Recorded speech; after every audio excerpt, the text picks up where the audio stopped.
maybe the insanely high price of homes is prompting you to think about teaming up with friends or family to buy one. Or maybe you're fed up with the individualism and isolation that our capitalist culture promotes. Or perhaps you want to embrace your inner golden girl because you have no desire to move into an assisted living facility and spend your final years feeling like you're living in God's waiting room.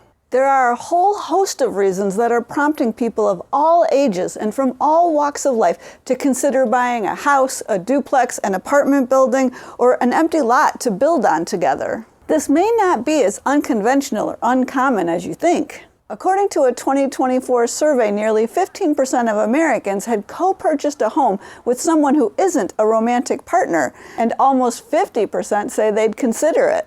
I know a good bit of this is driven by the extremely high costs of housing these days, and we absolutely need to find systemic ways to address that to make home ownership more affordable and more accessible again. But I also can't help but wonder if this option of finding ways to buy property together could reduce the isolation, loneliness, and overwhelm that so many people are experiencing. Whether it's having friends on site to hang out with, the support single moms are finding in mommunes, the opportunity to age with more dignity and fun in a Golden Girls type home, or the love, joy, help, and care that family members can offer, be them birth or chosen, in multi-generational living situations.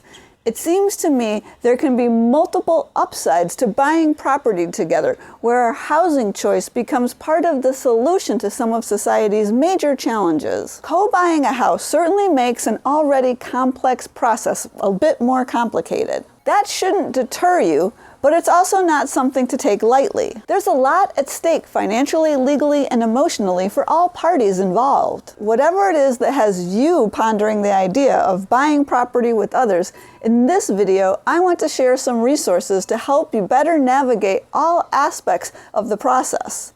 All of the resources I'll reference and a number of others are included in my free Creative Paths to Homeownership and Housing Toolkit, which I've linked to in the description below. In the planning and visioning stages, you want to be having very open and honest conversations with whomever you are considering buying property with. When it comes to the money part, you want to have a clear picture of your co-buyer's financial situation to the extent that it's relevant. That includes information such as their source of income, other monthly expenses, debts, and credit scores. Also talk through things like what percentage of the down payment, monthly payments, and maintenance costs each of the co-owners will pay. One financial instrument that many people end up using when co-buying a home together is called a tenancy in common mortgage. You'll want to start learning about those and other options as well.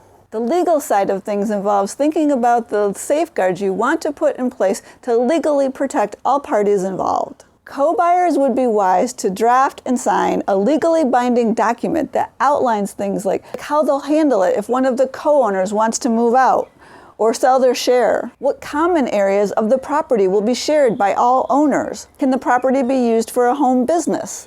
Maybe even expectations around overall maintenance of the property. From an interpersonal perspective, you want to make sure you're on the same page about what you want in the future. You'll also benefit from discussing ahead of time how you each feel about things like pets, illegal drug use on site, having overnight guests, and general attitudes towards cleanliness. Two other questions to consider are how you make decisions and how will you resolve conflicts or disputes. For an all-in-one comprehensive resource, check out Hadassah Damian of Ride Free Fearless Money's blog post, How to Buy a House with Your Friends. Having written it based on her own personal first-hand experience, she did a fantastic job putting it together. The first section covers acquiring the people and the money, and then the house. In part 2, she turns her attention to the daily realities of actually owning said house with other people. There are also a couple of YouTube videos filled with insightful thoughts and tips on the topic. If you want even more guidance in this pursuit, you can check out the businesses that are popping up to fill this niche,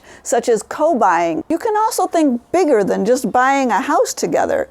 Deandra over at Simple Real Estate has posted a couple of videos on social media sharing how to buy an apartment building with your family. The friends highlighted in this Kirsten Dirksen video couldn't get a bank to lend them money for their conventional individual mortgages, but they were able to secure the funds to buy the building as investors and then rent the apartments to themselves. And ever since I saw this article about the potential of the growing number of empty churches to be converted into dwellings, I've wondered if people would start coming together to buy and live in those as well. My friend and her husband bought and converted one in Germany and really enjoy living in it. If you want more of a blank canvas to start on, you can use websites like land.com to find just that. Then follow along on Celery Dave's new YouTube channel as he shares the journey he's been on to buy property with friends and collaboratively construct their homes out of natural building materials there. It's certainly easier and more common to think about buying a property with a small group of people.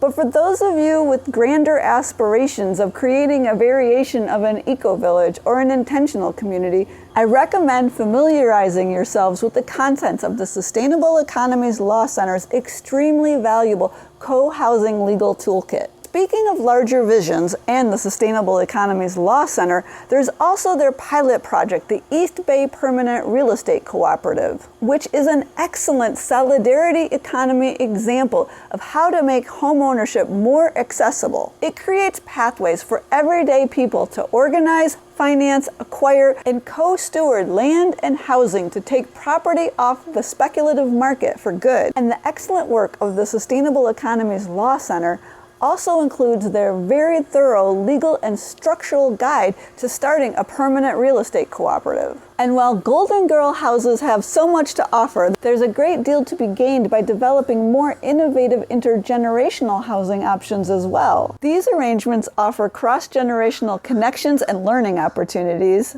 built-in caregiving for kids, seniors, and people with disabilities, and often improve all residents' physical and mental health. As a single child-free person myself, I'd love to see this grow beyond the model of a traditional family living in one house or property together.